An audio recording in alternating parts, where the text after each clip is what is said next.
On l'a vu, l'empathie est finalement un trait qui est partagé à différents niveaux par de nombreuses espèces du règne animal. Et donc non, ce n'est pas quelque chose qui est propre à l'humain. Alors on peut se poser deux questions. La première, c'est si ce n'est pas l'empathie, qu'est-ce qui distingue l'humain finalement des autres espèces animales?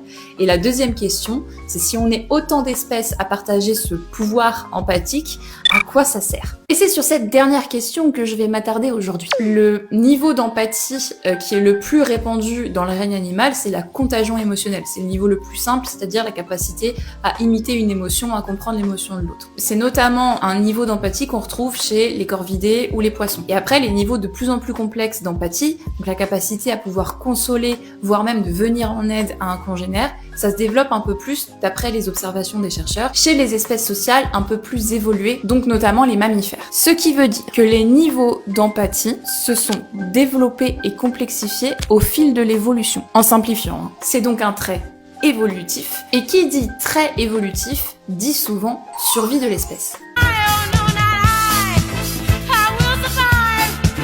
Certains chercheurs pensent que la contagion émotionnelle, par exemple, est un bon moyen de déclencher le réflexe de survie. Le fait d'avoir reconnu le stress en face et d'avoir imité le comportement de fuite, ça permet d'être extrêmement efficace et de ne pas se poser la question de si oui ou non il y a un danger. On peut même parler de communication sans bruit.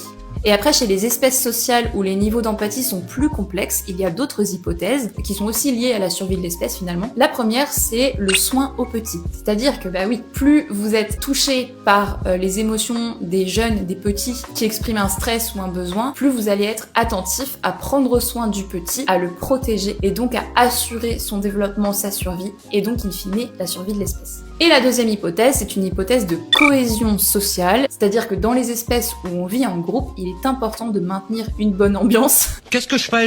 J'amène le vin? Ah bah vu la merde que c'est. Ah bah c'est... Bah si vous voulez, oui. Il paraît qu'il est fameux.